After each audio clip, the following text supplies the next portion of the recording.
Baik. Baik, Assalamualaikum warahmatullahi wabarakatuh. Alhamdulillahilladzi bini'amatihi tatimmus sholihat.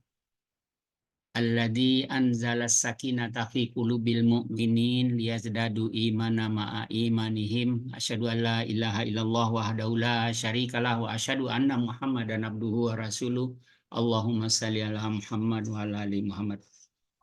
Alhamdulillah, puji dan syukur kita panjatkan kepada Allah Subhanahu wa taala. Pagi hari ini kajian pertama dengan Ustadz di tahun 2024. Insya Allah pagi hari ini mulai pekan ketiga Januari ini dan seterusnya di tahun ini kita akan membahas kitab Al-Hikam, ya, Petuah-Petuah Agung Sang Guru dari Syekh Ibnu Athaillah As-Sakandari. Ya, mungkin Bapak Ibu belum semua tahu, mungkin nanti Ustadz akan menerangkan apa itu Al-Hikam dan seterusnya. Baik, Bapak Ibu sekalian, tanpa memperpanjang waktu, mari sama-sama kita siapkan diri kita, siapkan alat tulis barangkali yang perlu dicatat, dan kita mulai acara kita dengan sama-sama baca basmalah. Bismillahirrahmanirrahim. Kepada Ustadz kami persilakan, Ustadz. Baik, Pak Mazwar, terima kasih. Suara saya apa terdengar jelas? Jelas, Ustadz. Baik, bismillahirrahmanirrahim. Assalamualaikum warahmatullahi wabarakatuh. Waalaikumsalam warahmatullahi wabarakatuh. Alhamdulillahi rabbil alamin. Wal aqibatu lil muttaqin wa la udwana illa 'alal zalimin. Wassalatu wassalamu ala asyrafil anbiya wa khatamil mursalin. Sayyidina wa nabiyyina wa maulana Muhammadin wa ala alihi wa sahbihi haqqa qadrihi wa miqdarihi al-azim. Subhanaka la ilma lana illa ma 'allamtana innaka antal alimul hakim. Rabbi shrah li sadri wa yassir li amri wahlul 'uqdatam min lisani yafqahu qawli. Wasaddid lisani wahdi qalbi bihaqqi sayyidina Muhammadin sallallahu alaihi wa alihi wa sahbihi wa sallam. Amma ba'du fa ya ayyuhal hadirun wal hadirat, segenap Bapak Ibu jamaah kajian Husnul Khatimah Institut, Bapak Ibu yang dimuliakan oleh Allah Subhanahu wa taala. Alhamdulillah, di pagi hari ini Allah memberikan kita panjang umur, sehat walafiat, dalam keadaan sempurna, sehingga kita bisa kumpul hadir melalui Zoom meeting ini dalam rangka kajian rutin kita. Yang mohon maaf tadi saya agak tidak ngeh kalau sekarang itu sudah Senin keempat. Saya pikir ini masih Senin ketiga. Maka tadi Pak Mazwar WA, saya kaget. Apa ya, jangan-jangan Senin sekarang. Pas saya lihat, oh iya Senin keempat ini ya. Kita ada 5 kali Senin soalnya bulan ini. Iya, betul, Ustaz. Januari. Jadi saya pikirnya masih Senin terakhir tuh masih pekan depan begitu. Mohon maaf, jadi agak miss sedikit gitu karena semalam juga saya baru pulang dari mengajar kajian itu baru jam 11 ya. Baik, Bapak Ibu sekalian yang dirahmati dan dimuliakan oleh Allah Subhanahu wa taala, insyaallah sesuai hasil diskusi Pak Mazwar dengan kami bahwa insyaallah di tahun 2024 ini kita akan mengkaji sama-sama, kita belajar bersama, kita diskusi sama-sama tentang satu kitab yang sangat populer, yang sangat fenomenal, yang sangat dikagumi oleh banyak ulama di seluruh dunia. Ini sebuah karya yang cukup dibilang berhasil sebagai magnum opusnya beliau pengarang kitab, yaitu Syekh Ibnu Athaillah As-Sakandari.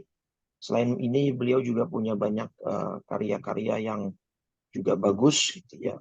Tapi salah satu yang paling fenomenal dan paling populer dari kitab beliau adalah Al-Hikam ini.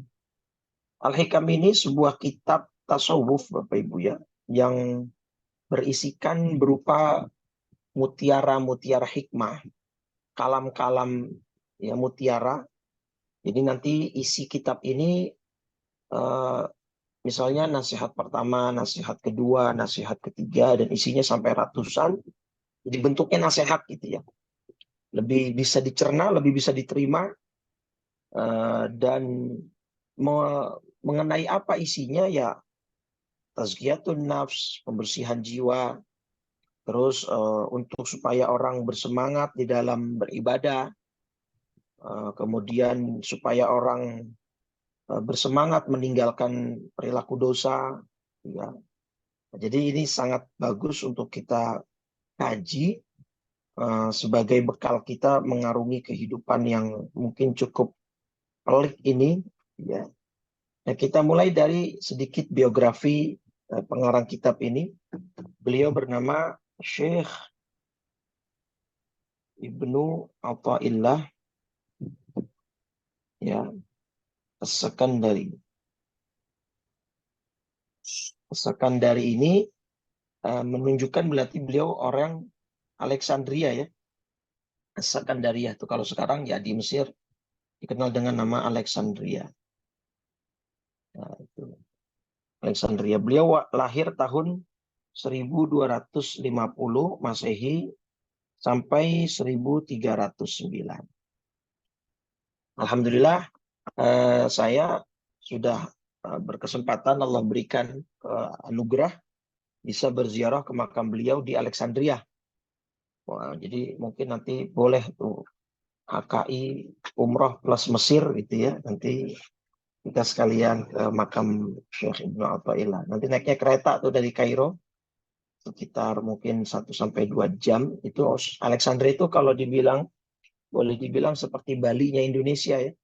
Jadi dia daerah sisir, itu daerah laut indah sekali, dan banyak kota tempat-tempat wisatanya di sana sekarang, dan sudah maju sekali, ya. Nah, beliau juga bertarekat Syadziliyah, ya. Ibnu Athaillah ini bertarekat Syadzili. Jadi beliau memang orang yang ahli dan pakar dalam bidang tasawuf. Namanya sebenarnya aslinya adalah Tajuddin Ahmad bin Muhammad Abdul Karim. Jadi nama aslinya adalah Ahmad bin Muhammad, ya, bin Abdul Karim bin Atha As-Sakandari. Jadi Athaillah itu sebenarnya diambil berarti dari buyutnya, ya. Jadi namanya sebenarnya Ahmad. Jadi memang khazanah kita Bapak Ibu itu seringkali ulama justru terkenal itu bukan nama aslinya, ya. Itu terkenal dengan nama nisbah. Kalau ditulis As-Sakandari kan begini. As-Sakandari. Nah, ini ada ya. Nah, di sini ada ya, namanya nih ya nisbah, Bapak Ibu. Kayak misalnya Al-Bukhari. Kan nama aslinya bukan Al-Bukhari, nama aslinya Muhammad. Ya, Bukhari ini berarti beliau dinisbatkan ke tempat asal lahirnya beliau, yaitu di daerah Bukhara. Kalau sekarang Uzbek, ya, daerah Uzbekistan sana. Gitu ya. Nah, misalnya kemudian kita punya ulama Al-Jawi, gitu ya. Al-Jawi, Al-Bantani, Al-Minangkabawi. Nah, ini ya ini namanya ya nisbah. Jadi dinisbatkan ke tempat kelahiran sang ulama. Dan biasanya ulama kita lebih populer dengan nama itunya, nama penisbatannya yang dinisbatkan kepada tempat tanggal tempat lahir kelahirannya, gitu ya, seperti ya Ibnu Athaillah As-Sakandari ini. Nah, beliau ya, memang dari lahir sampai wafat meninggal beliau di Mesir, ya, di di kota yang juga tidak tidak terlalu besar, ya, sampai beliau akhirnya pindah ke Kairo dan meninggalnya di pemakaman yang namanya Al-Qarrafah Al-Kubra, ya. Karena beliau lahir di Alexandria atau Alexandria, maka beliau dijuluki As-Sakandari. Nah, kitab ini memang tadi tempat ada Bapak yang menotis, ya, bahwa ini memang termasuk tingkatannya yang sudah ekspor gitu ya, yang sudah pro, sudah tinggi ya dibandingkan kitab-kitab tasawuf yang lain. Tapi namun saya akan pakai kitab karya Syekh Dr. Said Ramadan Al-Buti. Ini beliau membuat syarah dari kitab ini dengan bahasa yang sangat mudah dipahami.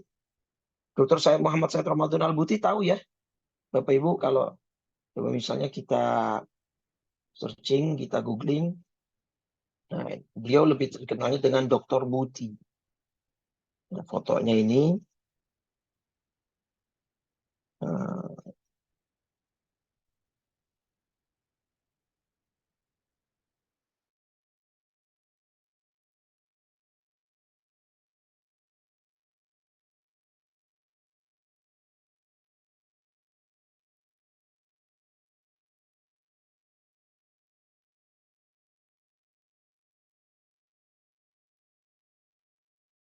Oh, putus suara Ustadz hilang. Halo?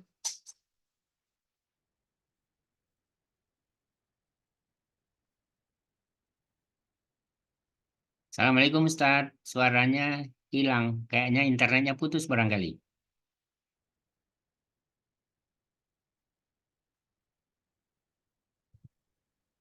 maaf, tiba-tiba Zoom saya keluar nih. Iya. Maaf sebentar. Tapi sudah terdengar lagi ya Pak Zuhar ya. Bagus lagi Ustadz. Baik. Ya, mungkin ini kendala teknisnya. Nah ini jadi Dr. Said Ramadan Al-Buti, beliau seorang, bahkan ada yang menjuluki beliau Ghazaliul Asr, Imam Ghazalinya masa kini. Saking cerdasnya beliau, saking alimnya beliau, gitu ya. Nah, jadi beliau sangat alim, sangat hebat. Beliau bukan orang Arab, aslinya orang Kurdi ya, bangsa Kurdi. Jadi tapi begitu masuk ke dalam dunia Islam, beliau bahasa Arabnya melampaui orang-orang Arab asli bahkan ya. Saking fasihnya, saking hebatnya. Nah, beliau mensyarah kitab Al-Hikam tadi. Nah, sedikit saya mau singgung masalah hazanah kitab kita ya Bapak Ibu. Misalnya begini, ada seorang ulama mengarang kitab nih. Nah, misalnya mengarang kitabnya simple, kecil, tidak terlalu panjang dan besar ukurannya gitu ya. Maka ini biasanya disebutnya matan. Nanti ada ulama yang datang belakangan, ulama setelahnya yang mengomentari atau menjelaskan kitab ini. Kitab matannya ulama yang sebelumnya. Nah, maka kitab yang ulama karang ini namanya kitabnya disebut sebagai syarahnya. Oh, syarah. Syarah, ya syarah. Syarah itu artinya penjelas. Itu. Nah, nanti biasanya ada lagi datang kan ulama terus waktu terus berjalan, ada ulama lagi yang datang belakangan mengomentari kitab yang syarah ini. Nah, ini nanti namanya disebutnya kitabnya Hasyiah. Gitu. Hasyiah itu catatan pinggir. Apa kalau kita catatan kaki ya, footnote gitu. Atau catatan kaki. Nah, jadi urutannya begitu. Jadi ada ulama dulu nih yang alim, yang hebat, yang besar, nah disebutnya matan. Nah, dalam hal ini konteks kita berarti kitab matannya ini adalah Al-Hikam. Ya, Al-Hikam. Nah, nanti karena kitab Al-Hikam ini sangat fenomenal, ulama-ulama yang datang belakangan merasa perlu untuk menjelaskan isinya. Karena kan kalau kitab Al-Hikam sendiri begini, Pak. Kalau kita buka kitab apa namanya Al-Hikamnya misalnya di sini, ya di nasihat pertama itu ya bentuknya nasihat-nasihat, mutiara-mutiara, ya kalimat-kalimat indah yang kalau misalnya sebagian orang salah keliru memahami akan menjadi bahaya juga. Gitu ya. Nah, ini misalnya. Ini hikmah kedua misalnya begini. Ya. Iradatu tajrid ma'a iqamatil. Jadi Al-Hikam itu kitabnya cuma berisikan seperti ini saja nih. Nasihat-nasihat begini. Kalau kita baca dari matannya misalnya contoh kitabnya seperti ini. Ya, Hikam, ya, Al-Hikam. Nah, ini matan Al-Hikam. Nah, ini gini isinya, Bapak Ibu. Nih, hikmah pertama. Yang nggak ada penjelasannya. Kalau dari Syekh Ibnu Athaillah nggak ada penjelasannya. Nggak ada syarahnya gitu ya. Nah, hikmah pertama, main alamatil i'timadi 'alal amali nuqsanur raja'i 'inda wujudiz zalal. Hikmah kedua, iradatu kat tajrid ma'a iqamatillah. Nah, ini kan cuma bahasa kalimat, satu kalimat indah gitu ya, mutiara. Kadang panjang seperti ini, kadang pendek nih. Ini pendek nih yang hikmah ketiga nih. Sawabikul himam la tukhrik aswaral aqdar. Arih nafsaka minat tadbir. Famaqama bihi ghairuka anka la takum bihi li nafsika.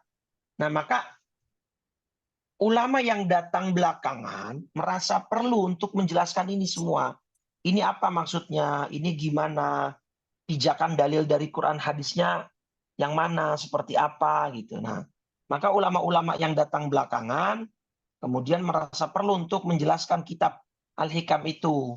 Nah, penjelas dari kitab matan itu namanya syarah, kitab syarah. Syarah penjelas. Nah, nanti datang lagi ulama setelahnya, yang syarah ini pun kadang masih ada kalimat-kalimat yang sulit dimengerti. Maka datang ulama yang berikutnya memberikan catatan-catatan kaki. Nah, nama kitab yang itu namanya hasyiah. Asia.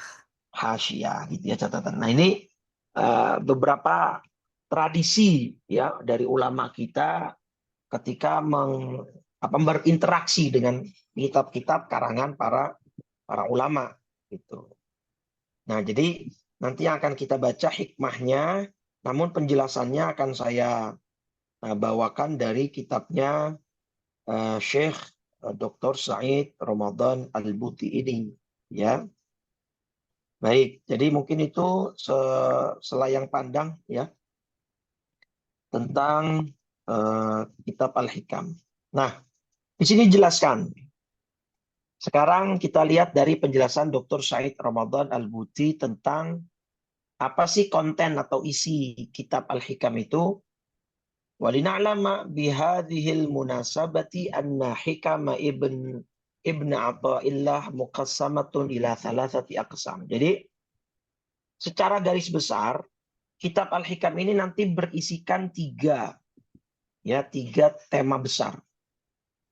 Ya, tiga tema besar kitab Al-Hikam ini. Pertama apa?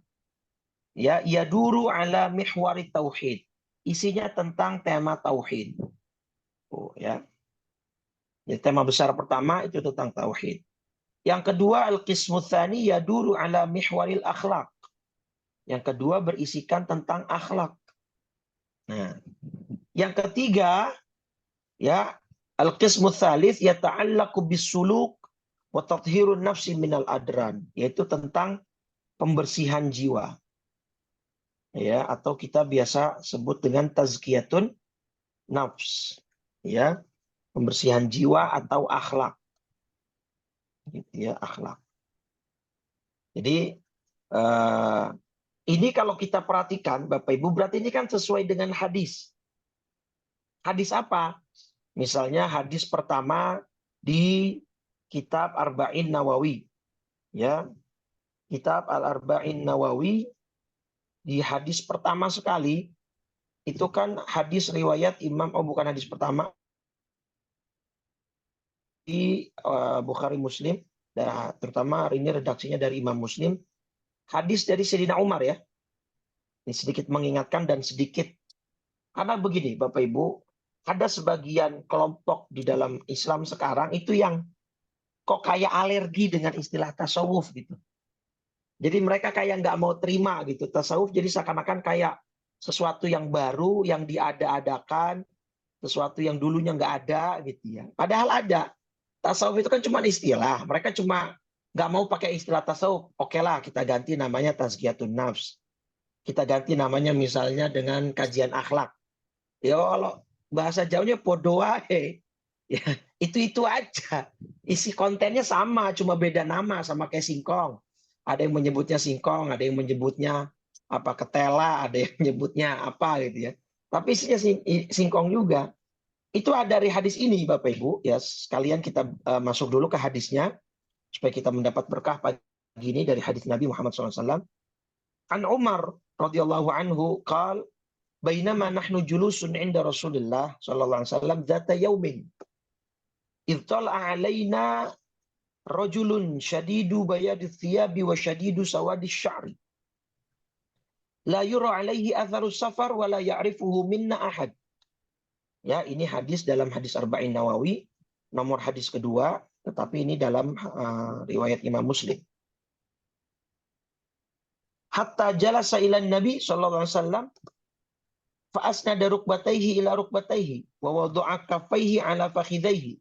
Oke. Atau sudah paham, nggak perlu diterjemah? Kalau sudah paham kita bahas bahasa Arab gitu. Baik, ini Bapak Ibu. Jadi kata Sayyidina Umar radhiyallahu an, ketika kami sedang duduk-duduk bersama Nabi, gitu ya. Dzata yaumin, suatu hari, itsala alaina rajulun, tiba-tiba datang seorang laki-laki, syadidu bayadut thiyab. Bajunya sangat putih. Perhatikan ya kalimatnya. Syadidu sawadis sya'ri, rambutnya sangat hitam. Jadi bajunya sangat bersih, putih. Rambutnya sangat hitam, klimis. Yang aneh, la yura alaihi atharus safar. Nggak terlihat pada diri orang tersebut tanda-tanda berpergian jauh. Wala ya'rifuhu minna ahad. Tapi kita juga nggak ada yang kenal. Paham nggak ininya, Bapak Ibu, poinnya? Kan gini, di masa itu, di masa Nabi, kan akses jalanan, itu kan belum ada yang beraspal, belum semuanya berdebu, semuanya gurun pasir. Nah, sedangkan satu kampung dengan kampung kan jaraknya jauh.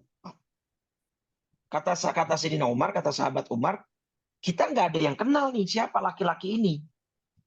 Tapi yang aneh, kok baju dia bersih, rambut dia rapi.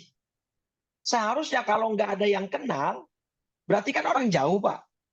Kalau orang jauh, harusnya kan ada tanda-tanda dia sedang melakukan safar, perjalanan jauh. Entah bajunya yang lusuh, kotor, terkena debu perjalanan, ya toh? Atau misalnya rambutnya berantakan, kan gitu ya, acak-acakan. Ini enggak. Kita tidak ada yang kenal, tapi penampilannya bukan kayak orang sedang perjalanan, gitu ya. Kemudian tiba-tiba orang ini duduk di hadapan Nabi, fa'asnada rukbatayhi ila rukbatayhi. Kemudian menempelkan lutut ya, dengkulnya dia ke dengkulnya Nabi, Pak. Bisa bayangin ya, jadi duduknya mungkin seperti duduk tasyahud awal. Nah, jadi antara lutut dia dengan lutut Nabi nempel. Oke. Wa wada'a kaffaihi ala fakhidaihi, kemudian meletakkan telapak tangannya di atas pahanya Nabi. Ya, mungkin dalam hati Sayyidina Umar dan sahabat yang lain agak-agak risih ya. Artinya kan ini orang nggak kita kenal, tiba-tiba main selonong aja, kemudian sudah nyelonong, tiba-tiba langsung mendekat ke Nabi, menyandarkan lututnya, dan meletakkan kedua telapak tangannya di atas pahanya Nabi. Tiba-tiba orang ini ngomong, waqala ya Muhammad, akhbirni anil Islam. Ya, wahai Muhammad, beritahu aku tentang apa itu Islam. Nabi menjawab, Islam itu apa? Nah, inilah rukun Islam.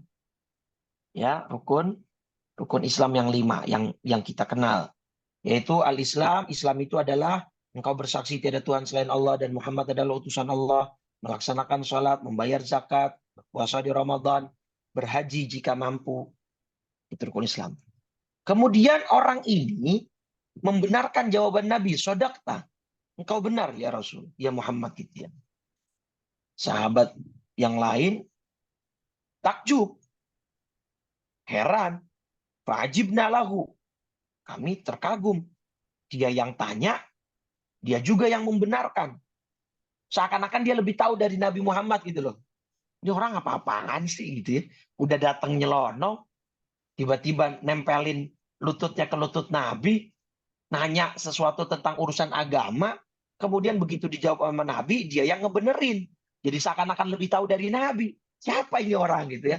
Jadi dari dalam hati para sahabat bertanya-tanya nih. Oke, nanya lagi yang kedua, Pak. Pak akhbirni anil iman. Ya, sekarang ya, pertanyaan kedua ya Muhammad, tolong beritahu aku tentang apa itu iman. Nah, inilah kemudian rukun iman yang 6 yang kita tahu. Antuk minabillah, kau beriman kepada Allah, malaikat, kitab, rasul, hari akhirat, dan kepada takdir, baik maupun buruk. Keenam tuh. Lagi-lagi, ya orang ini mengulang pertanyaan yang sama, jawaban yang dari pertanyaan yang pertama, dia membenarkan jawaban Nabi, sodakta, engkau benar Muhammad. Gitu ya. Nah yang ketiga, fa'akhbirni anil ihsan. Apa itu ihsan? Nah, jadi inilah rukun agama, Pak. Jadi rukun agama itu ada 3. Pertama, Islam. Kedua, rukun iman. Yang ketiga, ihsan. Islam itu 5, iman itu 6, ihsan 1. Makanya kan di TB Simatupang ada gedung 165 apa 156 itu ya? Yang di 65. Simatupang. 165 ya? Ya. Nah, itu berdasarkan ini Pak, rukun agama. Rukun ihsan 1, rukun iman 6, rukun Islam 5. Nah, tadi ketika ditanya tentang ihsan, jawabannya apa? Kata Nabi, anta'budallaha ka'annaka tarahu. Di sini poin kita, Pak. Ya, perhatikan betul ini. Ihsan itu kata Nabi, engkau beribadah kepada Allah ka'annaka tarahu. Seakan-akan engkau bisa melihatnya. Artinya engkau bisa merasakan kehadirannya. Tapi kan susah itu, Pak. Tapi nggak mustahil. Makanya kan diberitakan oleh para ulama dan ada riwayat-riwayat yang memang muttasilah, riwayat yang bersambung sanadnya. Misalnya kita capture Sayyidina Ali bin Abi Thalib ketika lagi sholat, Pak. Datang seorang pembawa kabar mengabari toko beliau di pasar kebakaran, Pak. Beliau nggak bergeming, Pak. Sayyidina Umar, wafatnya kan dibunuh oleh seorang Yahudi, si Lu'lu' itu kan, ketika sedang sholat menjadi imam. Itu dalam riwayat dan penjelasan ulama ketika dihunuskan tusukan itu beliau nggak terasanya setelah selesai. Dan banyak lagi cerita-cerita ulama hebat, para sahabat yang ketika sholat itu tidak bergeming. Kenapa, Pak? Karena dia mereka merasakan kehadiran Allah. Kayak misalkan ada seorang tamu presiden, dia di hadapan presiden, ya kan ada rasa gatal apa segala macam, mungkin dia nggak terasa, atau terasa tapi ditahan. Artinya dia sebisa mungkin menunjukkan sikap sempurna. Ya kalau kita mungkin masih jauh ya Pak. Kita jangankan badan kita ketusuk, ada kecoa lewat aja kita udah nggak khusyuk sholat tuh. Ada kecoa terbang itu udah berantakan. Lagi sholat tahajud nih. Di dapur ada panci jatuh, buang gitu ya. Udah pikiran macam-macam tuh. Wah ini tikus, kucing apa jin gitu ya, apa setan gitu dah. Maka ihsan itu begitu Pak. Engkau beribadah seakan-akan engkau bisa melihat Allah, menghadirkan Allah di dalam hati kita. Tapi karena susah, Nabi memberi opsi kedua. Apa ihsan itu? Fa'ilam takun tarohu fa'innahu yaroka. Kalau engkau belum bisa pada level engkau beribadah, bisa menghadirkan Allah, melihat Allah, seakan-akan melihat Allah, seakan-akan Allah hadir di hadapan Anda, maka yakini, ya, rasakan dan yakini bahwa ketika engkau beribadah dan engkau berbuat apapun, fa innahu yarak, Allah melihat Anda. Nah, inilah yang kemudian nanti disebut oleh ulama dengan muraqabah. Apa Pak muraqabah? Muraqabah itu pengawasan. Nah, jadi gini, ihsan itu kalau kita tidak bisa seakan-akan melihat Allah, maka rasakan dan hadirkan atau yakini bahwa Allah melihat kita. Gampangnya gini, Pak. Kita kerja atau kita di mana-mana di kantor, sekarang kan ada teknologi yang namanya CCTV, Pak. Betul ya? Nah, kita yang ada di ruangan yang memiliki CCTV, kita kan nggak bisa ngelihat ya ruang kontrol yang melihat atau mengontrol, mengendalikan CCTV, Pak. Tapi yang di ruang kontrol CCTV kan bisa ngelihat kita, Pak. Dan kita yakin itu. Benar nggak? Makanya kan kantor kalau ada CCTV mungkin akan meningkatkan kinerja karyawan.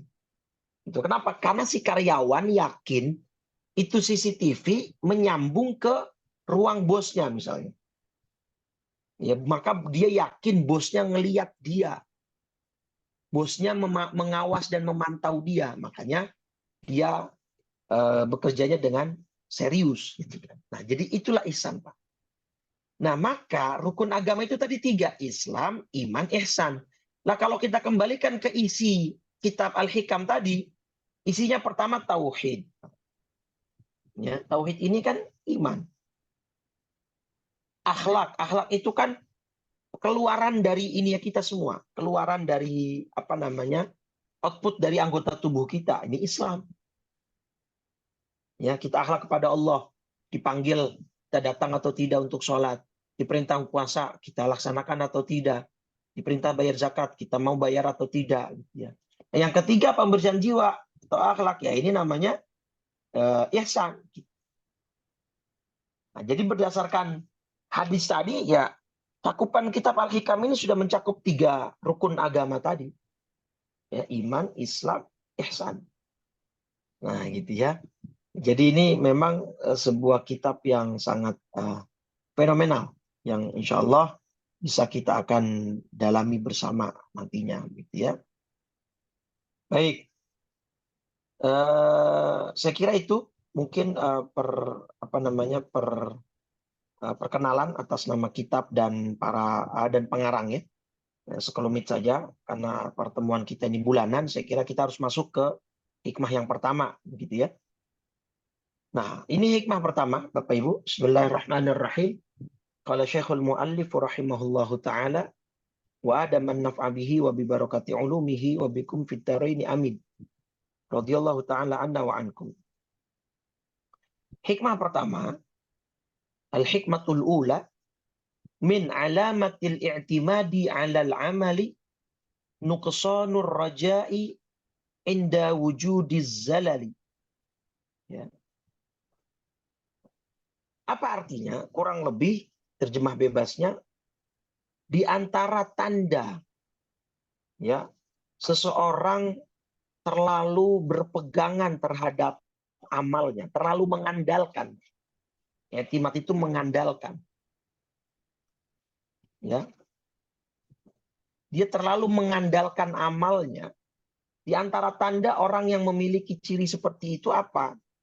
Nuqsanur raja, ya berkurangnya harapan dia atau turunnya ekspektasi dia terhadap Allah gitu ya.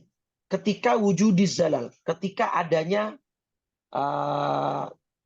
pengingkaran, ketika terjadinya zalal itu asli katanya artinya terpleset. Artinya ketika dia terjatuh dalam kemaksiatan misalnya, terjatuh dalam maksiat, dia kemudian sifat harapannya atau ekspektasinya kepada Allah berkurang, Pak. Dia merasa, saya ini banyak dosa, saya ini banyak kekurangan, saya ini banyak kekhilafan. Ya, saya sudah melakukan dosa besar, ini itu A B C gitu ya. Akhirnya dia sampai pada level yang paling parah adalah berputus asa. Naudzubillah. Ya, berputus asa dari rahmatnya Allah. Padahal sudah jelas Allah melarang ya untuk kita berputus asa dari rahmatnya Allah. Di mana ayatnya? Dalilnya surat Yusuf surat 12 ayat 87, Bapak Ibu. Ya. Ini perintah nih Bapak Ibu. Ya, di ayat 87. Apa kata Allah? Bismillahirrahmanirrahim. Ya bani yadhhabu fatahassasu min Yusufa wa akhihi wa la tay'asu min rauhillah. Sini kalimatnya. Wa la tay'asu min rauhillah. Innahu la yai'asu min rauhillahi illa al-qaumul kafirun. Jadi, wahai anak-anakku, pergilah kamu carilah berita tentang Nabi Yusuf dan saudaranya, dan jangan kalian berputus asa dari rahmatnya Allah. Kenapa? Sesungguhnya yang berputus asa dari rahmat Allah hanyalah orang-orang yang kafir. Oke? Jadi, di hikmah pertama, Imam Ibnu Athaillah berpesan, di antara ciri tanda orang terlalu mengandalkan amalnya, terlalu over pede, ya, dia over percaya diri terhadap amalnya, tahajudnya rajin, duhanya nggak ketinggalan, puasa sunatnya every week, gitu ya, bahkan every month, yang ayyamul bid, ayyamus sud bahkan dia nggak ketinggalan.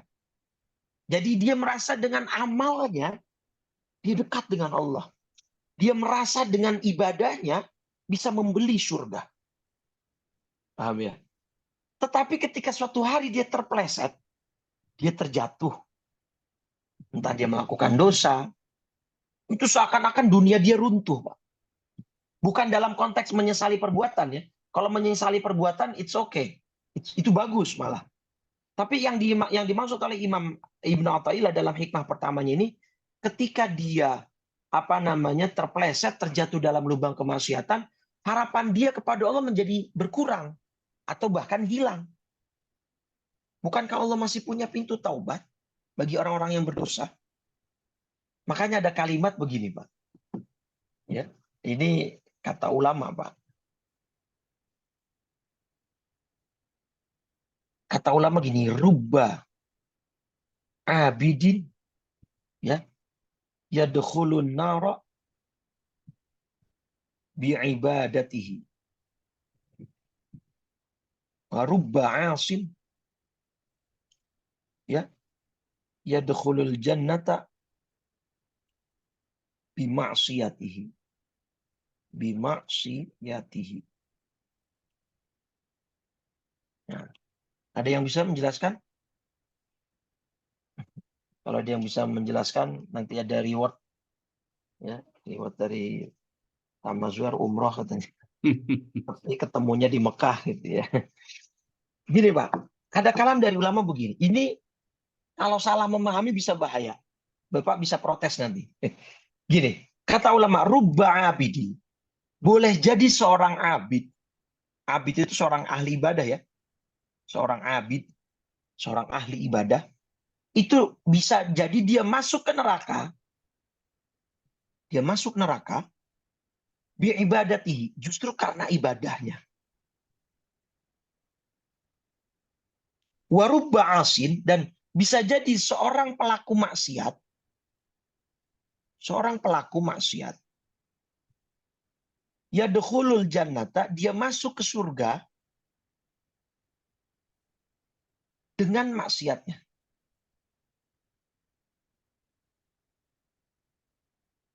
Nah, ini kan kalau dipahami letterlek secara harfiah, bahaya Pak. Loh kok seorang ahli ibadah masuk neraka dengan ibadahnya, seorang ahli maksiat masuk surga dengan maksiatnya? Nah, penjelasan ulama gimana? Maksudnya begini Pak, seorang ahli ibadah, dia dengan ibadahnya, tadi yang kata Imam Ibnu Athaillah, terlalu i'timad 'alal amal, terlalu mengandalkan amalnya. Jadi antara dia dengan Allah itu bukan antara hamba dengan Robnya, tetapi sudah antara dia menempatkan dia sebagai pembeli, Allah sebagai penjual. Paham tidak maksudnya? Allah dianggapnya sebagai pihak yang menjual surga yang dia bisa beli dengan ibadahnya. Jadi karena dia over pede, dia over terlalu percaya diri, terlalu hebat dengan ibadahnya, Dia sudah tidak lagi menempatkan dia sebagai hamba, Allah sebagai Rabb. Tapi dia sudah tukar ibadahnya itu dengan dia rubah menjadi sebuah akad transaksional. Ya Allah, engkau punya surga, ya Allah, saya punya amal. Maka tolong berikan surga itu dengan amal yang saya punya.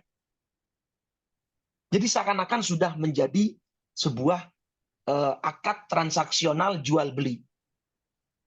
Nah akhirnya ketika ada orang yang terlalu over pede begitu, ibadahnya menyebabkan dia menjadi sombong, Bapak Ibu. Ini yang dimaksud dengan kalimat pertama. Boleh jadi seorang abid, seorang ahli ibadah, itu masuk neraka justru karena ibadahnya. Kenapa? Karena ada kesombongan di dalam hatinya terhadap amal yang dia lakukan. Contohnya gini, Pak. Pernah dengar nggak ada kisah seorang Bani Israel masuk surga karena rahmat Allah? Ini kisahnya masyhur, populer di kitab-kitab tasawuf juga banyak dikutip ya.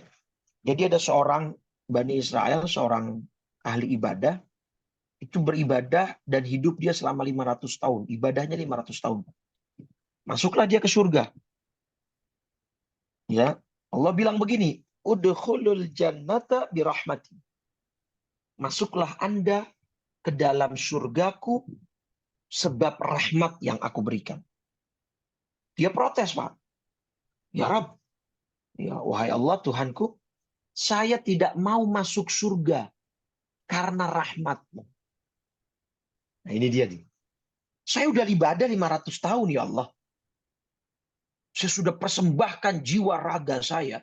Selama 500 tahun saya beruzlah. Uzlah itu menyendiri ya, di atas gunung. Beribadah. Saya mau surga itu bisa saya masuk ke dalamnya karena ibadah saya. Kata Allah, oh berarti kamu mau hitung-hitungan. Gitu ya. Kamu mau apa namanya kalkulasi semua. Baik, kata Allah. Kita hitung ibadahmu yang 500 tahun dengan nikmatku yang hanya satu buah bola mata. Satu, Pak, bukan sepasang, Pak. Satu. Kita punya sepasang nih. Dua bola mata ya. Tapi kata Allah sekarang kita hitung deh. Satu saja. Ya. Nikmat satu bola mata dengan ibandingannya 500 tahun ibadah yang kamu lakukan. Ternyata masih lebih berat nikmat satu buah bola mata yang Allah berikan ketimbang ibadah dia yang 500 tahun. Itulah makna dari surat Ibrahim, surat 14, ayat 34, Bapak Ibu. Ya. Surat 13, surat 14, surat Ibrahim, surat 14, surat Ibrahim, ayatnya 34. Apa Allah nyatakan di situ? Wa in ta'uddu ni'matallahi la tuhsuha.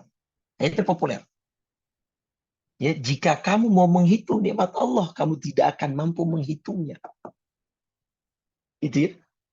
Bayangkan, 500 tahun ibadah ditimbang melawan nikmat satu bola mata. Belum yang lain, Pak. Ya Allah, apalagi kalau kita tahu anatomi manusia ya. Saya punya jamaah, ya 2 orang, dua-duanya operasi di bagian otak, ya karena ada penyumbatan. Yang satu berhasil, yang satu boleh dibilang tidak cukup berhasil. Karena yang satu sampai akhirnya kehilangan penglihatannya, pandangannya. Itu memang sebelum operasi dokter sudah wanti-wanti Bapak Ibu ke keluarga gitu ya. Ini di otak itu ibarat banyak kabelnya kecil-kecil dan nggak tahu jaringannya kemana, rumit gitu ya. Jadi sangat berpotensi begitu ada operasi nanti ada mungkin saraf yang terjepit atau saraf yang terhimpit sehingga mungkin sarafnya itu ke pandangan atau ke gigi atau kemana. Bayangkan Bapak Ibu. Tadi baru satu bola mata saja, 500 tahun ibadah itu nggak kebayar tuh. Apalagi untuk membeli surga. Jauh, Pak. Nah, Di situ ada hadis Nabi, Bapak Ibu. Ini juga sempat dulu ada polemik, ya. Dulu ada polemik itu, eh, Bapak Profesor Quraish Shihab, ya. Kalau Bapak Ibu eh, tahu gitu ya. Ini hadisnya riwayat Imam Al-Bukhari dan Imam Muslim, ya. Gini, Pak. Satu ketika Nabi ngomong, ya, ke para sahabat gitu ya. La yudkhilal jannata ahadun amaluhul jannata. Amal seseorang, ya, itu tidak akan memasukkan orang tersebut ke dalam surga. Artinya dengan kata lain, seseorang tidak akan bisa masuk ke dalam surga dengan amalnya. Oke. Ini hadis Bukhari Muslim, tidak akan seseorang masuk ke dalam surga dengan amalnya. Sahabat tanya, wala anta ya Rasulullah, apakah termasuk engkau juga tidak bisa ya Rasul? Kata Nabi apa? Wala ana. Ya, bahkan termasuk saya. Aku pun tidak bisa masuk surga dengan amalku, kata Nabi. Illa ayyataghammadaniyallahu bifadli wa rahmah. Semua itu hanyalah karena karunia dan rahmat dari Allah. Maka kata ulama gini, Pak. Kalau kita masuk surga itu dengan rahmatnya Allah, kalau ada di antara manusia muslim mukmin yang masuk neraka itu karena adilnya Allah, keadilan Allah. Nah, dulu polemiknya di sini Pak Prof. Quraish Shihab itu sempat ada ngomong di Metro TV kalau saya tidak salah. Statement beliau begini, bahwa Nabi Muhammad pun nggak dijamin masuk surga. Kan geger tuh Pak waktu itu Pak. Ya, yang membenci tambah benci gitu ya. Akhirnya, ini profesor apa ini? Berani-beraninya bilang Nabi Muhammad nggak dijamin masuk surga. Padahal beliau sedang menjelaskan hadis ini, Pak.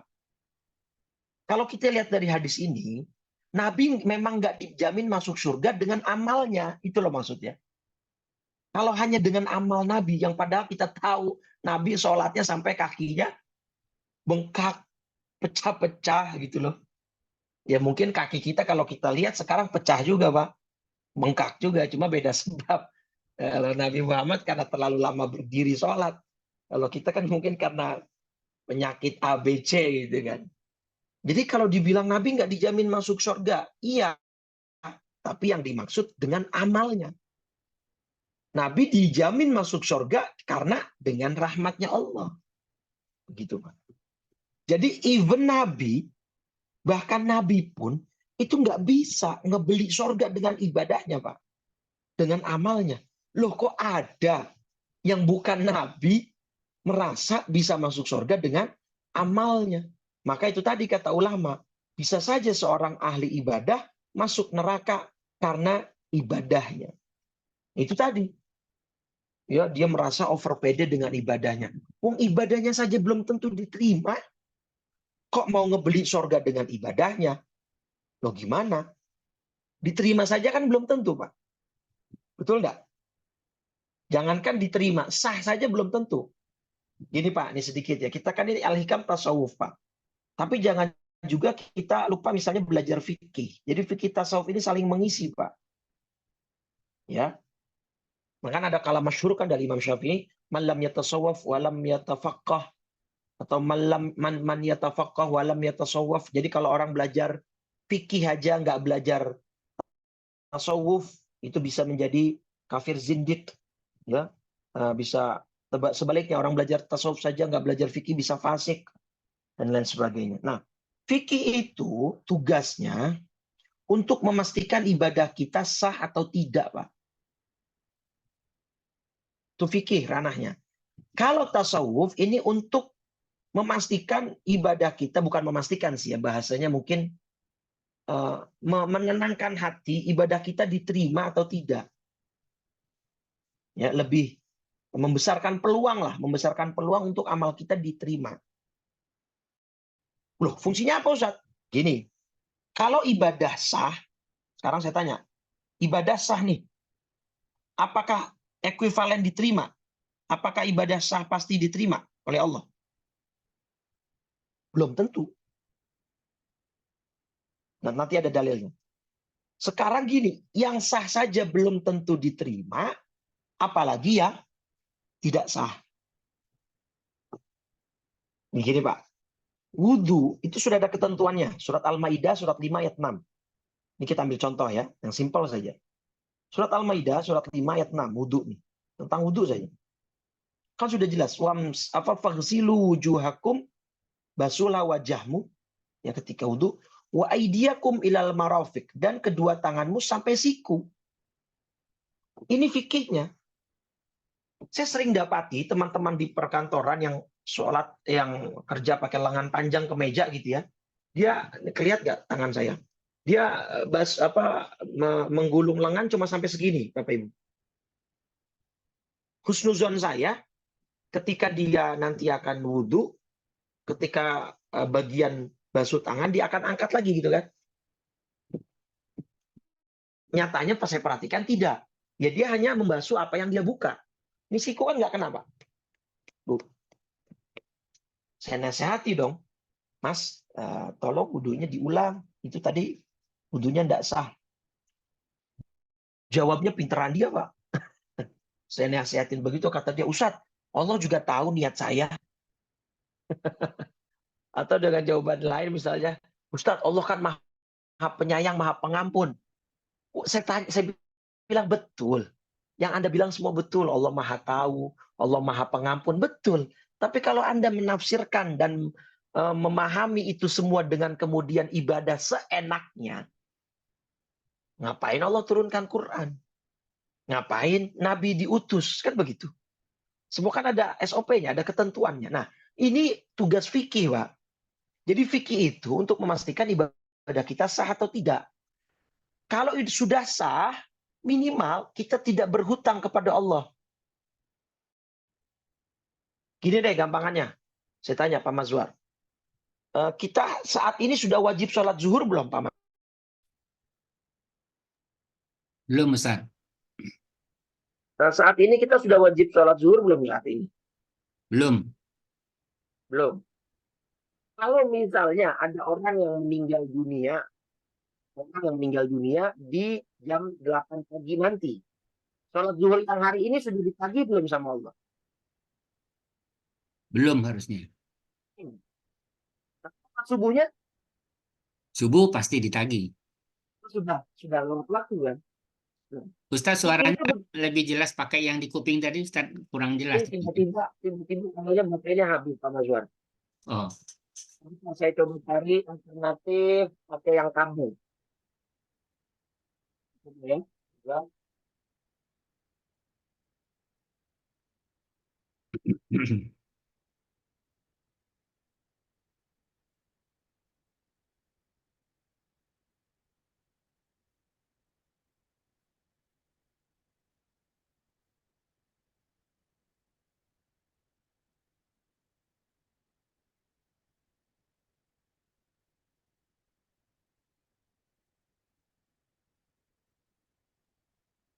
Mohon izin Pak Mazhar, maaf. Gimana kita mendapatkan kajian yang seperti dalam kayak gini nih? Sudah ngaji tasawuf udah banyak, tapi yang seperti ini belum dapat. Ini baru sekali ini saya dapat. Ini sungguh menakjubkan sekali, dalam sekali artinya ibadah kita. Biasanya kita cuma beribadah begitu aja, tapi pendalaman ibadah yang kita lakukan itu belum dapat. Adanya di sini kelihatannya gitu. Gimana dapatnya itu bisa rutin Pak Mas? Minta Supaya rutin. Jadi Ibu hadir ya, terus ya di ya. kajian kita tiap hari Senin, hadir terus ya Bu Mumun. Minta di-share Pak Mazhar. Mohon maaf. Rekamannya insya Allah di-share. Ya, mudah-mudahan ini. Ini sudah jelas belum Pak Mazhar sekarang? Sudah jelas Pak Ustadz ya. Iya, mohon maaf ini. Biasanya saya cas dulu itu Pak Mazhar karena saya betul-betul ngehnya itu pekan depan. Kena Ya Allah, panjang ya. Allah sedang membuktikan bahwa kita manusia teramat lemah ini Pak Mazhar. Padahal kemarin kita WA kan, itu saya nggak ngelihat sama sekali itu di tanggalnya itu, saya nggak lihat sama sekali itu. Baik, gitu ya. Jadi gini Pak Azhar. Tadi kita ulangi. Yang meninggal jam 8 pagi. Ya, meninggal jam 8 pagi. Untuk yang sholat zuhur hari ini belum ditagih sama Allah. Karena dia belum berkewajiban. Nah, yang sholat subuh tadi sudah ditagih. Nah, ketika ibadah sholat subuhnya yang barusan itu sah, maka dia nggak punya hutang sama Allah. Karena sudah selesai, sudah clear. Kewajibannya sudah gugur. Karena ibadahnya salah. Kalau ibadahnya tidak sah, maka sholat subuh yang tadi dianggap belum, Pak. Itu ranah fikih itu di situ, Pak. Jadi kalau misalnya ibadahnya belum sah, ya dia tetap akan ditagih. Ya Allah, saya udah sholat kok. Tapi sholat kamu nggak sah. Seperti hadis tomak ninahnya Nabi kan.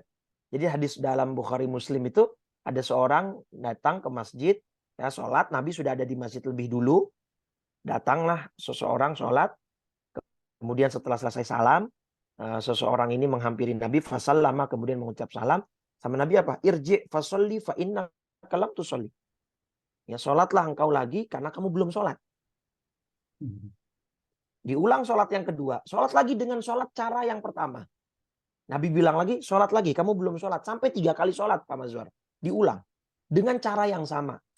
Nah, apa kata Nabi? Nah, kalau kamu ruku, fatma'inna biha. Rukuklah dengan tomak nina. Ketika sujud, sujudlah dengan tomak nina. Artinya ini menunjukkan apa?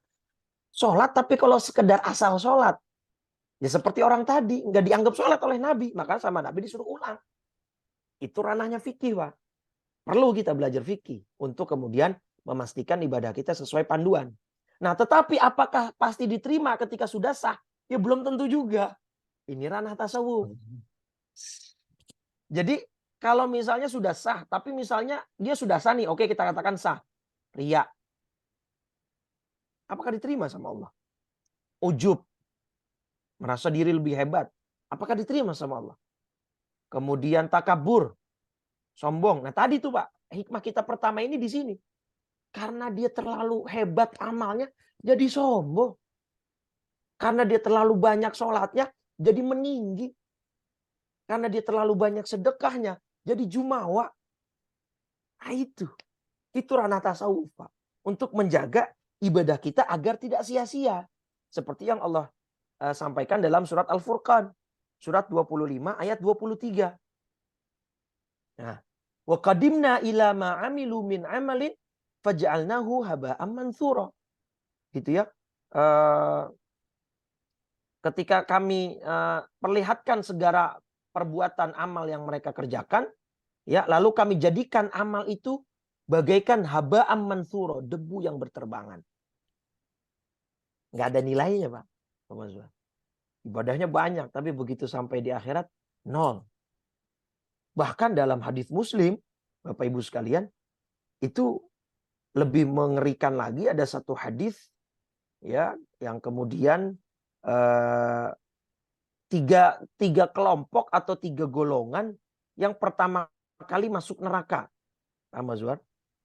Itu siapa 3 golongan? Pertama, rojulun ustushhida. Orang yang mati syahid dalam perang. Masuk neraka. Loh, bukannya mati syahid pasti jaminan sorga Pak Ustadz? Nanti dulu. Ini hadis Muslim, nomor hadis 1905.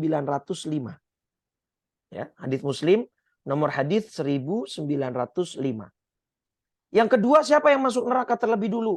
Orang yang belajar Quran, menghafal Quran, belajar agama, masuk neraka. Yang ketiga, rajulun wasa'allahu alaihi wa atahu min asnafil mali kulli. Orang yang diberikan harta banyak, kaya, dermawan. Loh, kok masuk neraka Ustaz? Bagaimana? Nah, pertama kita bahas yang rajulun ustusyhida, orang yang masuk neraka karena mati syahid. Ditanya sama Allah nanti, Pak. Kenapa kamu mau berperang? Qataltu fika hatta stushhitu. Saya ini perang karena engkau ya Allah. Saya pengen membela agamamu. Apa kata Allah? Kadzabta. Bohong. Dusta. Walakinnaka qatalta li'annaka li'ayyuqala jari'un. Kamu tuh niat perang cuma pengen dipanggil pahlawan. Cuma pengen dianggap pemberani. Waqad qila, dan kamu sudah dapatkan pujian itu di dunia. Maka kamu nggak dapat balasan di akhirat. Itu kan hati, Pak. Itu kan tasawuf, itu kan akhlak. Jadi dia perang, niatnya bukan karena Allah. Niatnya karena pengen dianggap pahlawan. Masuk neraka dia. Yang belajar Quran, yang hafal Quran. Niatnya apa? Liyuqala alimun. Supaya engkau dipanggil ustadz. Dipanggil kiai. Dicium tangannya bolak-balik gitu misalnya ya. Niatnya itu mendapat kehormatan dunia. Masuk neraka. Yang dermawan juga begitu. Niatnya apa? Liyuqala annaka jawad. Supaya engkau dipanggil sebagai orang atau dikenal sebagai orang jawad. Yang dermawan. Yang baik. Faqad qila, dan kamu sudah dapatkan pujian itu di dunia. Ya, kemudian artinya mereka kemudian ulqiya finnar. Mereka semua di tiga-tiganya dimasukkan ke dalam neraka. Nah, itu tasawuf. Ranahnya di situ. Jadi untuk kemudian sedikit memastikan atau menenangkan hati kita supaya nih keluar dari riyanya, ujubnya, takaburnya. Gitu ya. Nah, balik lagi. Jadi boleh jadi ada orang yang ibadah masuk neraka karena ibadahnya karena di situ. Karena dia sombong, karena dia takabur, merasa ujub. Terakhir yang kedua, poin di sini. Ada orang maksiat. Justru masuk surga dengan maksiatnya. Maksudnya gimana? Dia sadar dia melakukan maksiat. Dia sadar dia melakukan dosa. Akhirnya dia merendah di hadapan manusia. Merendah di hadapan Allah. Dia merasa tadzallul, merasa hina. Dengan perasaan hina ini akhirnya lama-lama Allah kasih buka pintu taubat. Jadi berapa banyak nanti Bapak Ibu justru orang masuk surga itu dengan taubatnya. Ya kalau dengan amalnya nggak bisa kita membeli transaksional ibadah surga itu nggak bisa.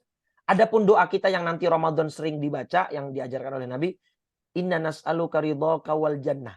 Sebelum surga kan kita minta ridhonya Allah dulu, Pak. Iya enggak? Makanya dalam surat gini, dalam surat Al-Bayyinah ya. Hafal surat Al-Bayyinah, lam yakunil ladzina kafaru min ahlil kitab. Di ayat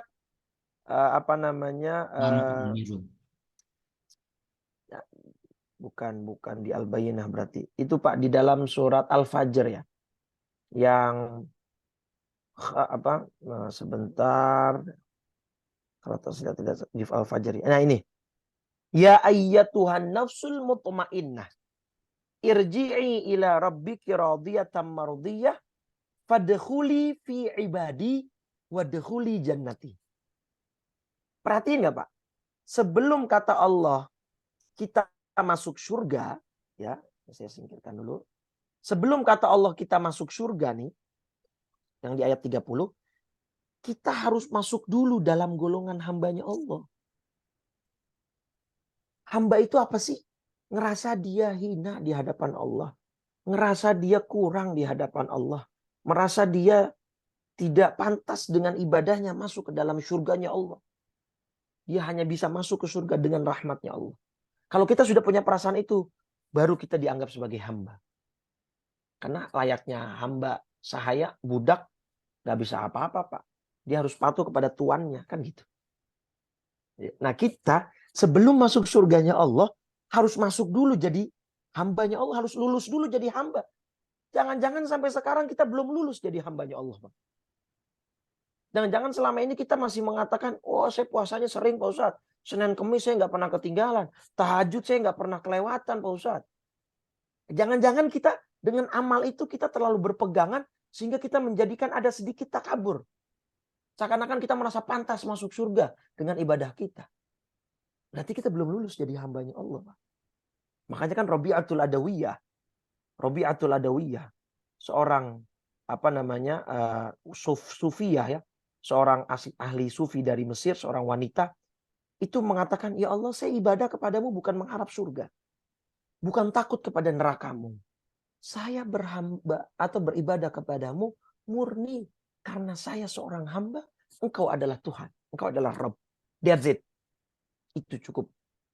Kalau engkau ridho, saya sangat bersyukur. Tapi kalau engkau belum ridho, saya akan coba mengejar dengan status hamba saya. Jadi sholat kita karena kita hamba Pak. Gitu ya. Tapi memang kalau dalam konteks kita mengharap surga ya boleh. Mengharap ya, bukan memastikan dengan ibadah kita. Bukan, beda itu.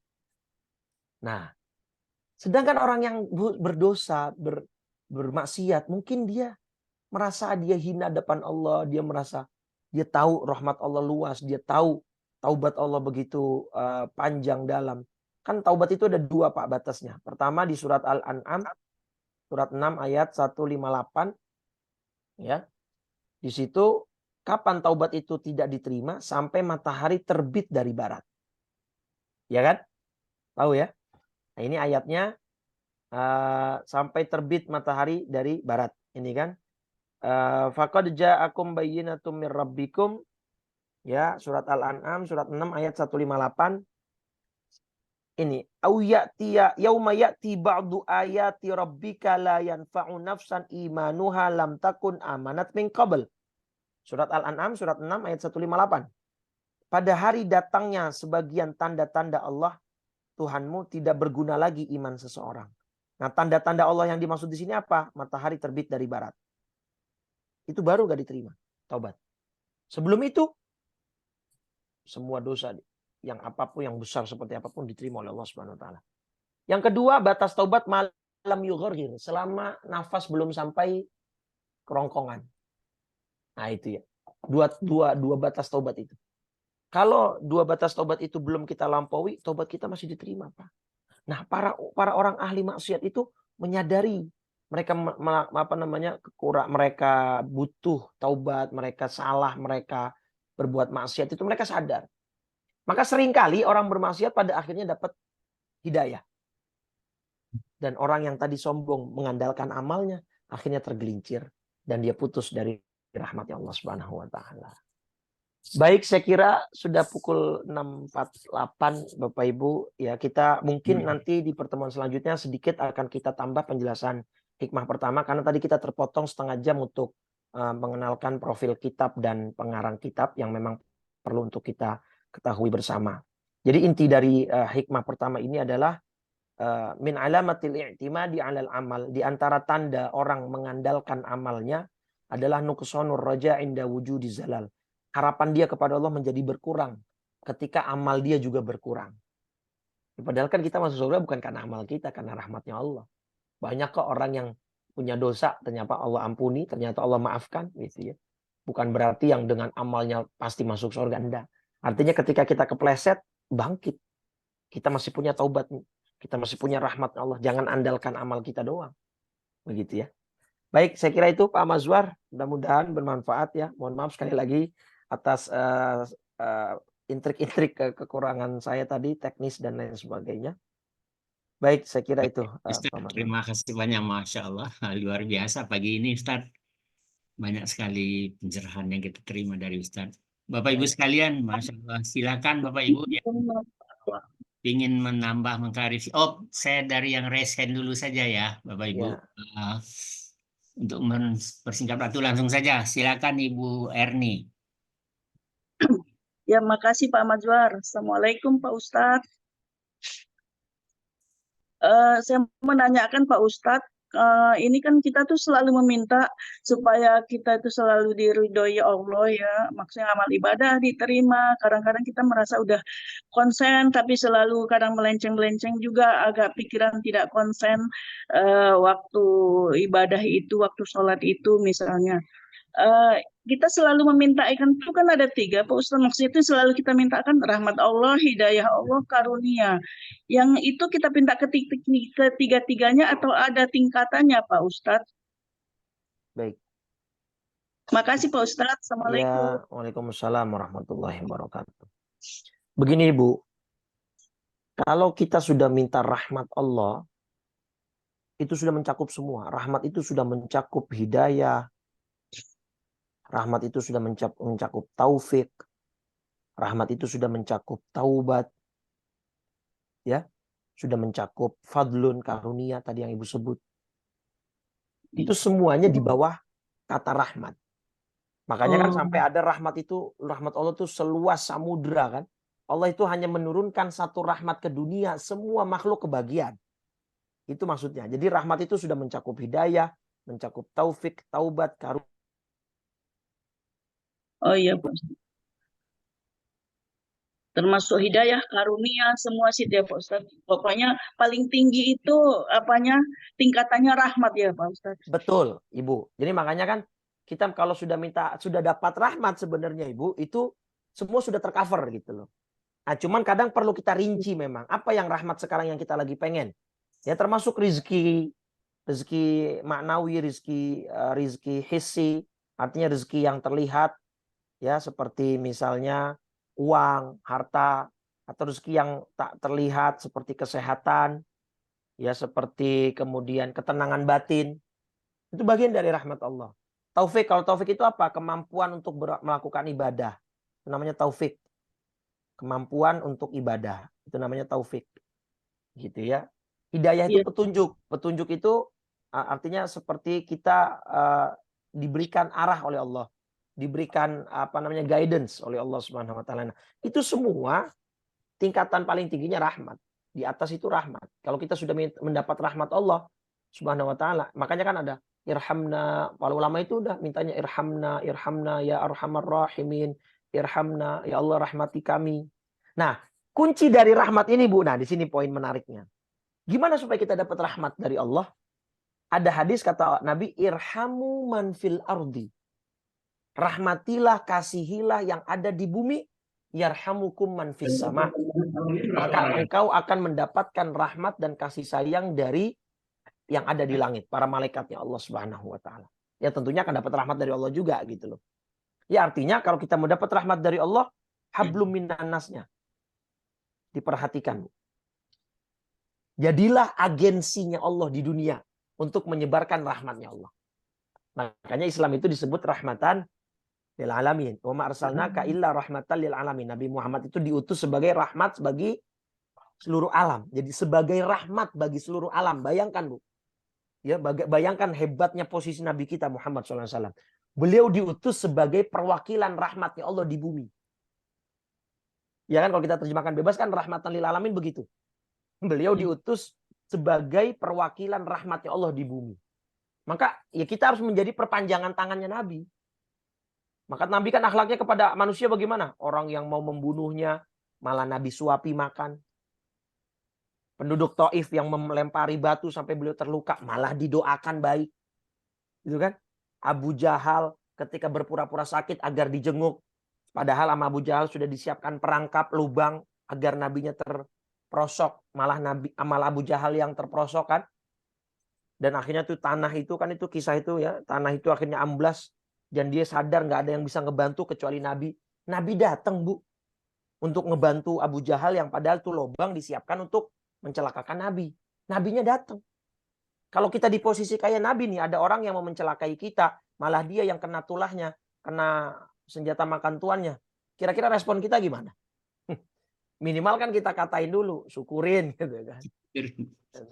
Itu. Jadi kalau kita mau dapat rahmatnya Allah, ya jadilah kita perpanjangan tangan Nabi Muhammad SAW untuk menyebar rahmat ke banyak makhluk Allah di muka bumi ini. Hadis bahwa ada perempuan dapat hidayah gara-gara ngasih minum seekor anjing. Hadis juga dalam Muslim, perempuan masuk neraka gara-gara punya kucing, nggak dikasih makan, tapi nggak dilepas dari sangkar. Itu kan menunjukkan seperti itu.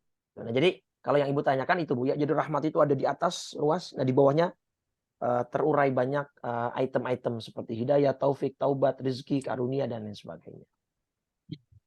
Jelas Baik. Ibu? Ya Ibu, ini sama-sama.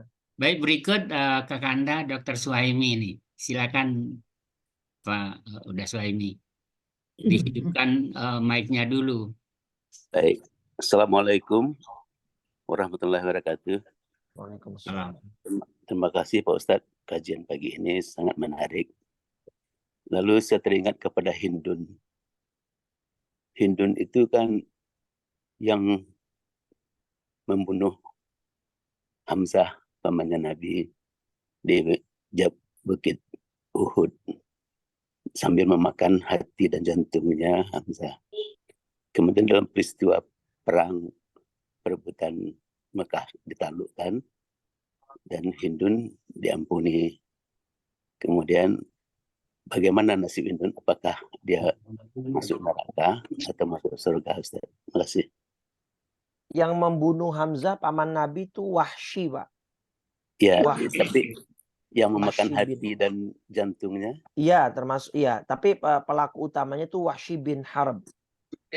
Ya, baik. Nah, apakah kemudian mereka ketika itu ini makanya Pak, ada hadis kan dalam dalam Arba'in Nawawi itu, inna ahadakum liya'mala bi'amali ahlin nar, ya, faka'anna ma bainahu wa bainaha illa dhira' hatta ma yakuna bainahu wa bainaha illa dhira' thumma yasbiqu alaihi alkitab fayamalu bi'amali ahlil jannah fayadkhuluha. Ada di antara kalian nanti sepanjang umurnya melakukan dosa, melakukan maksiat, melakukan pembangkangan terhadap Allah, tapi di akhir-akhir hayatnya ya dia kemudian melakukan amal-amal ahli surga, melakukan amal-amal kebaikan dan Allah terima taubatnya, yaitu akan menjadi amal yang dia tutup usia dia dengan itu, yang insya Allah akan Allah ampuni. Ini disinggung oleh Allah Pak dalam surat Al-Imran ayat 128. Ya. Surat Al-Imran surat 3 ayat 128.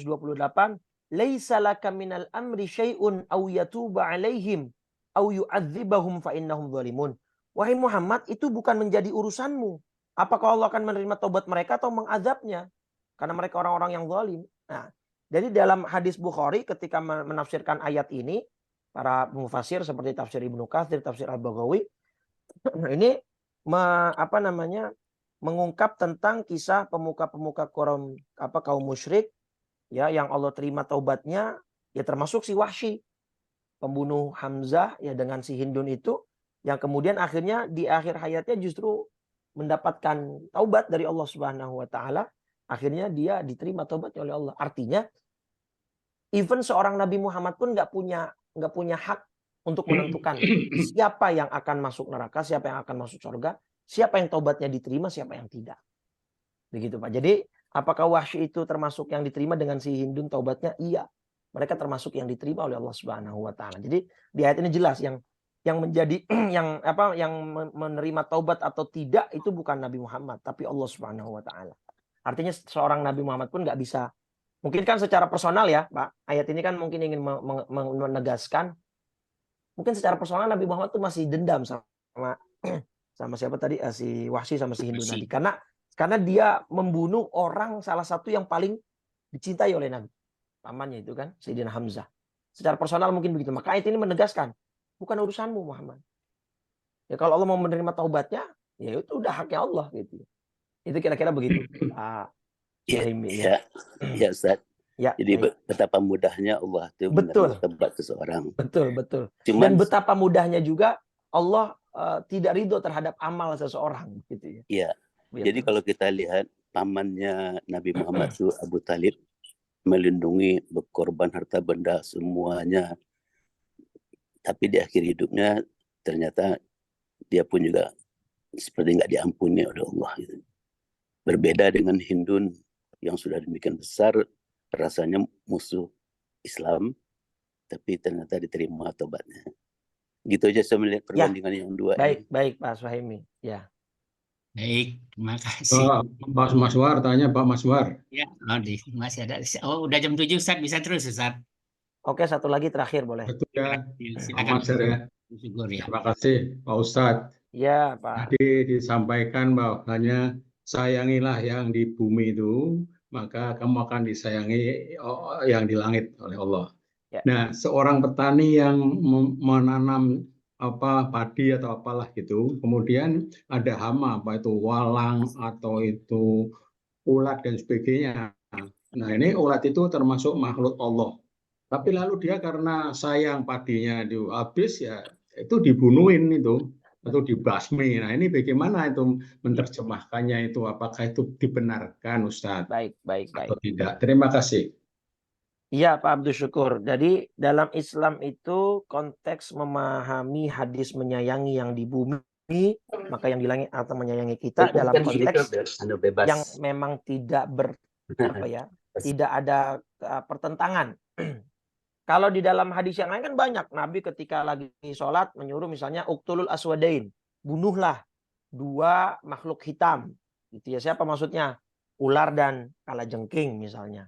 Jadi kalau memang ada makhluk Allah yang membahayakan, ya seperti ular, seperti kalajengking, atau Nabi bahkan menyuruh untuk membunuhnya kan begitu. Nah, Termasuk misalnya ini untuk panen, ya, sedangkan panen ini ditunggu oleh masyarakat banyak manusia yang butuh makan, ya kan? Maka ketika kita membunuh hama-hama tadi, ya maka itu dibenarkan, bukan termasuk dari penyimpangan atau penyelewengan hadis menyayangi makhluk yang di bumi, tidak.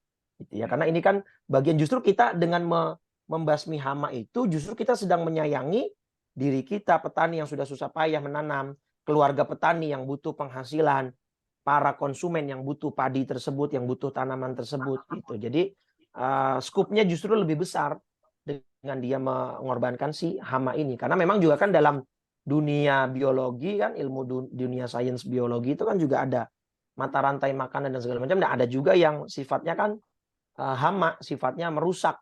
Ini juga perlu untuk dibasmi dan itu dibenarkan dalam agama kita. Seperti mana Nabi tadi memerintahkan untuk misalnya membunuh ular, kalajengking yang memang sifatnya untuk membahayakan atau mengancam keberlangsungan hidup manusia, begitu ya. Mungkin itu sedikit Pak. Terima kasih Pak Ya. Ustadz. Terima kasih. Ya, sama-sama Pak, bersyukur. Alhamdulillah, Masya Allah, luar biasa. Baik Ustadz, kita tutup acara kita pagi hari ini dengan berdoa bersama kepada Ya. Allah. Baik Pak Mazwar, dengan Bapak Ibu sekalian yang dirahmati oleh Allah, alhamdulillah dengan ridho Allah, dengan izinnya kita bisa menyelesaikan kajian pada pagi hari ini setiap Senin pekan keempat. Sekali lagi mohon maaf atas keterlambatan dan kekhilafan saya dan ada kekurangan dalam teknis tadi.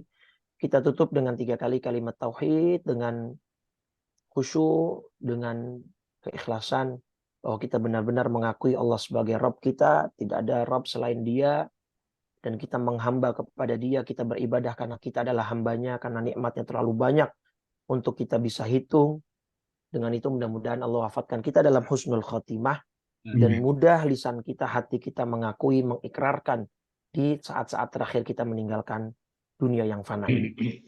Afdalu ma qultuhu ana wan nabiyuna min qabli la ilaha illallah la ilaha illallah la ilaha illallah Muhammadur Rasulullah sallallahu alaihi wasallam kalimatu haqqin 'alaiha nahya wa 'alaiha namut wa biha nub'atsu insyaallah taala minal aminin.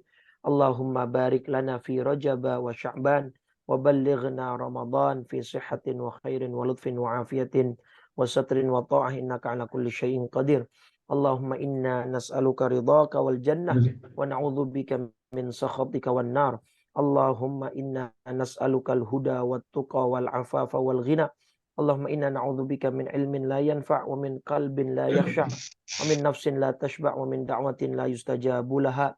Allahumma ati nufusana taqwaha wa zakkiha anta khairu man zakkaha anta waliyuha wa maulaha birahmatika ya arhamar rahimin. Rabbana la tuzigh qulubana ba'da idh hadaitana wa hab lana min ladunka rahmatan innaka antal wahhab. Rabbana atina fid dunya hasanah wa fil akhirati hasanah wa qina adzaban nar. Wa sallallahu ala sayyidina Muhammadin wa ala alihi wa sahbihi wa sallam. Walhamdulillahi rabbil alamin. Subhanakallahumma wa bihamdika asyhadu an la ilaha illa anta astaghfiruka wa atubu ilaik. Wal afu minkum, kurang lebih dari saya mohon maaf Bapak Ibu sekalian. Assalamualaikum warahmatullahi wabarakatuh. Waalaikumsalam warahmatullahi wabarakatuh. Sekalian, kita tutup acara kita pada pagi hari ini dengan sama-sama baca hamdalah dan doa kafaratul majlis. Alhamdulillah. Alhamdulillah. Terima kasih. Terima kasih. Pak Mazwar. Terima kasih Pak Mazwar. Terima kasih semua. Terima kasih El. Terima kasih Pak Mazwar.